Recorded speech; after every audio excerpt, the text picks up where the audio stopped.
My wife and our life is rigged to plant churches.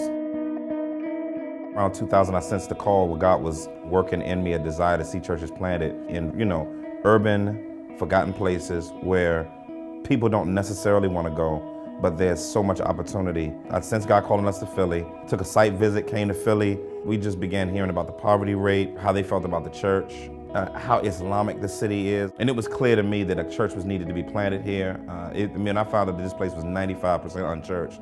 You got to understand, I was blown away. We have to begin to penetrate culture and minister to people where they are. And as they come, don't try to get them to culturally change into this subculture Christianity, but them to be laced with the truth of Jesus Christ so that they can be indigenous missionaries to the people that God has called them to minister to. Particularly for ethnic minorities, when it comes to church planting, there is no straight stream connected to where they're going.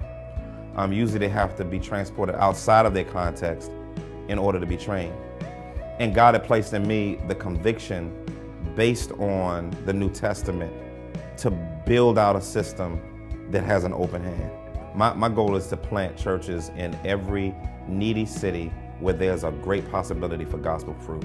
And so we want to continue to do that. And in doing that, I want to continue to be a stable mother church and seeing global gospel fruit just shoot out from it in every single direction, particularly in the area of developing healthy leaders for urban missions on a global scale. That burden for me was stronger than just planting Epiphany Fellowship.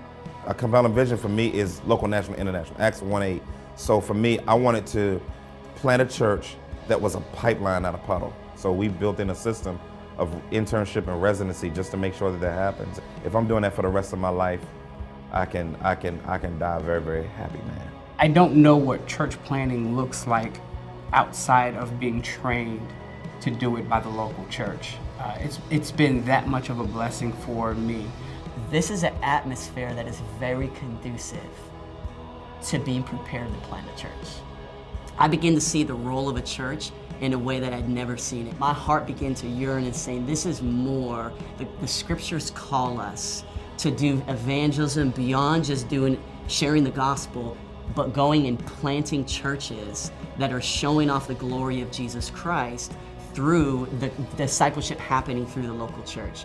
Dr. Mason has been a huge blessing for us. I would have had no idea of what church planting looked like, but he really pulled me in and invested a lot of time. Over the last couple years, I just have in my mind, I have a healthy view of Acts 29 when it comes to really appreciate Acts 29 in a deep, deep area because of my experience at Epiphany.